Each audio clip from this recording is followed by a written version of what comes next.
Et bienvenue à toutes et à tous pour le Full Throttle des 24 heures du Mans 2025. Et pour ce Full Throttle, je suis désolé, on va juste parler des hypercars.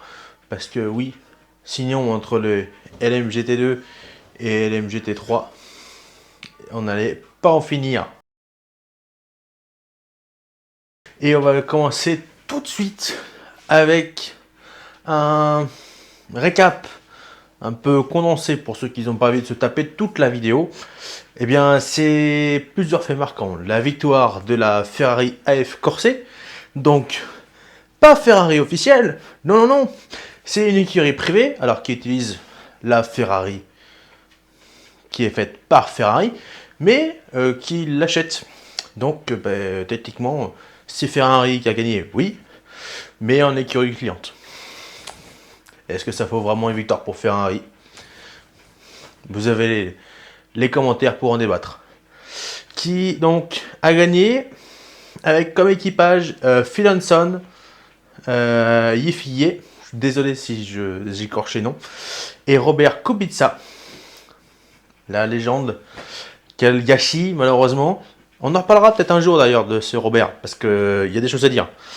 Et qui ont fini devant la Porsche numéro 6 de Kevin Estre, Lorenz Von Dorm et Matt Campbell, qui eux, et c'est là on voit que la constance et la régularité sur les 24 heures du Mans est ultra important, parce que la Porsche est partie dernière de la catégorie hypercar, parce qu'ils ont été disqualifiés de l'hyperpole.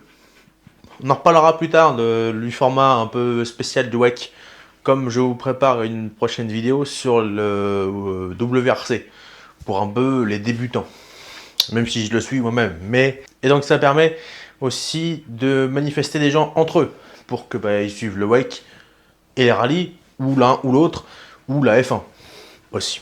Et donc la Porsche, du coup, a remonté 19 places pour finir P2, devant la Ferrari qui a fait une remontada aussi de 12 places. Extraordinaire. C'est les deux équipages qui ont fait très peu de fautes et qui n'ont pas eu d'incident de fait de course.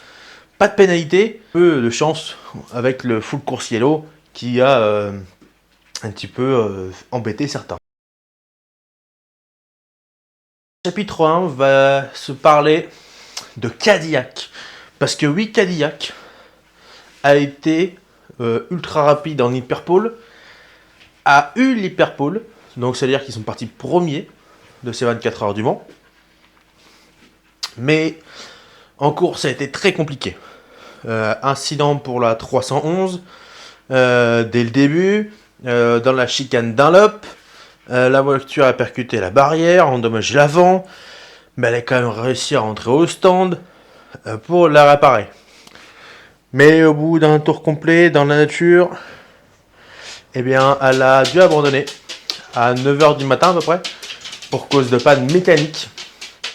Parce que oui, comme le nom l'indique, c'est de l'endurance, et les pannes, c'est fatal. Et ce que vous voyez là, c'est rien, c'est le chien. Oui, l'autre jour, faut suivre un petit peu, faut suivre.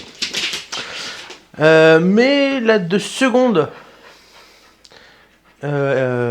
Cadillac n'a pas été en reste de malchance, parce que celle qui était pilotée par Sébastien Bourdet, Jason Button et Bomber, partie P2, finit quand même P8.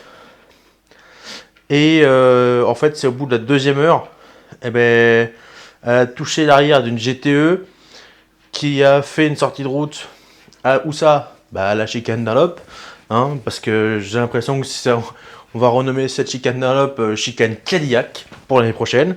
Pourquoi pas? Et donc, là aussi, ça a fait des dommages à l'arrière qui ont été obligés de s'arrêter pour les réparer. Et puis, quand on prend un tour, s'il n'y a pas de fait de course derrière pour les autres, c'est compliqué de revenir à un tour. Surtout qu'un tour, c'est Le Mans, quoi. C'est pas Bahreïn. C'est pas 1 minute 13. Là, c'est 3 minutes. Donc, ouais, même plus 4 sur mon course. Et ensuite, la troisième Cadillac, la Cadillac numéro 12, donc de Alex Lynn, Norman Nato et Will Stevens, qui partaient en pôle, eux, finissent P5, donc le meilleur résultat de Cadillac sur cette édition. Eh bien, ils n'ont pas eu de fait de course. C'est la seule où ils n'ont pas eu de pénalité, pas de fait de course, pas de drama avec le full course cielo, pas d'accrochage. Et en fait, ils ont eu à batailler avec eux-mêmes à cause ou grâce à la dégradation des pneus, mais surtout aussi à l'équilibre de la voiture. Et vous pouvez retrouver des interviews qui en parlent de ça par Bourdet.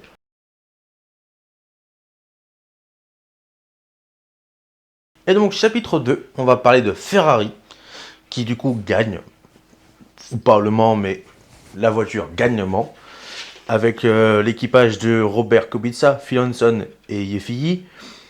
Les points clés entre guillemets à aborder chez Ferrari, c'est que les 50 et 51 partaient hyper loin en hyperpole. Et toujours le même, Sébastien Bourdet en parlait en interview où il disait que Ferrari se foutait un peu de leur gueule parce qu'en fait, apparemment, ils auraient fait l'hyperpole avec le plein. Donc, mais dès le départ, en fait, ils ont tabassé tout le monde. Premier tour, ils étaient déjà revenus P3, P4, une chose comme ça. Et en fait, on est vite arrivé au Ferrari 1, 2 et 3. À tel point où à un moment donné, dans la course, on se dit, bon bah, fini Topipo, ça va être triplé de Ferrari, encore cette année, et puis les autres vont passer pour des plaintes. Bon, heureusement pour nous et pour eux, il y a des faits de course, et surtout des pénalités. La 51 qui reçoit une pénalité de 5 secondes pour un contact dans les stands avec l'Alpine, qui est en plus largement évitable. La 51 qui prend 10 secondes de stop and go pour excès de vitesse dans les stands. Pareil, l'erreur de pilotage à la sortie large de Milona dans le virage des Porsche. Le changement de pneu loupé, obligeant un passage de plus. Et la mauvaise lecture de la safety car pour rentrer au stand. Mais Ferrari reste Ferrari, surtout avec cette machine, surtout avec d'excellents pilotes. Kubica, je vous ai dit tout à l'heure, on va faire une vidéo sur Kubica. Il y a tellement de choses à parler sur ce monsieur-là. Et à 40 ans, il est le premier Polonais à gagner les 24 heures du Mans. Félicitations monsieur, bravo.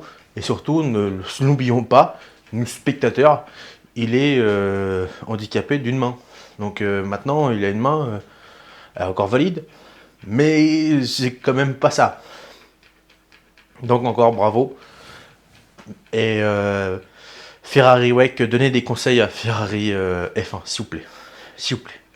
Parce que là, on n'en peut plus. Vraiment. Vraiment, s'il vous plaît.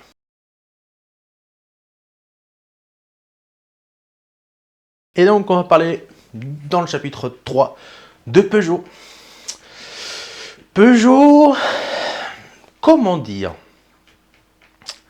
Eh bien, c'est le seul constructeur avec Aston Martin qui a été absent de l'hyperpole. Et en plus, ils ont eu des faits de course, un accrochage, ils ont perdu à un moment donné l'arrière, où tout le monde s'est foutu un peu de leur gueule parce que ils ont perdu l'aileron qu'ils avaient mis. Donc on a fait « Ah tiens, retour de Peugeot sans aileron. C'est super drôle ça, hein? Super !» Non, ouais, c'est drôle. Et du coup, même pas de top 10 à l'arrivée, seulement un P12 qui reste très loin des standards. Mais le patron de Peugeot Sport réaffirme son intention de continuer le WEC malgré un petit peu la merguez qu'ils ont en ce moment, malheureusement. Et en fait, j'ai lu un commentaire tout à l'heure qui était vraiment pas bête. Je vous lis tel qu'il ça a été écrit. À votre place, sachant que c'était perdu d'avance, vu les bâtons qu'on vous a mis dans les roues avec la BOP. C'est pareil, ça fera l'objet d'une autre vidéo, mais passons. Eh ben, j'aurais mis des chevaux dans la voiture, enlevé le lest, quitte à ne pas gagner parce que vous allez être disqualifié, mais pour montrer ce que la voiture est capable. Et ainsi, arrêtez qu'on se foute de votre gueule. Alors certes, ça aurait été une disqualification, mais ça aurait fait le show, ça aurait fait le buzz, et ça aurait montré que la BOP est dans les instances flottantes de l'AOC. Ça serait même sûrement rentré dans les livres d'histoire si là où les voitures avaient fini devant à dimanche à 16h et qui n'auraient pas respecté la BOP. Et ça, malheureusement, Peugeot ne l'a pas fait. Et c'est un très bon commentaire auquel je suis à peu près 100% d'accord en vrai. Quitte à avoir tout niqué et avoir une BOP de merde, autant pas respecter la BOP. Alors oui, on va se faire disqualifier, ok. Mais montrer que c'est pas un problème de voiture, c'est un problème de BOP. Voilà, j'espère que ce full throttle vous aura plu. Alors c'est très dense pour faire 24 heures, mais le dernier full throttle que j'ai fait sur le rallye de Sardaigne il y a 15 jours a été une abomination pour tourner, écrire. Regardez, ça va, mais il faut quand même prendre des notes à chaque fois. Un rallye est assez long et 24 heures aussi. Donc sûrement que les autres épreuves de WEC, le format full throttle sera un petit peu plus long et un petit peu plus détaillé. Mais c'est vrai que là, 24 heures, à résumer en 10 minutes, ça fait un peu léger. Sur ce, merci de vous abonner et puis à bientôt pour une prochaine full throttle.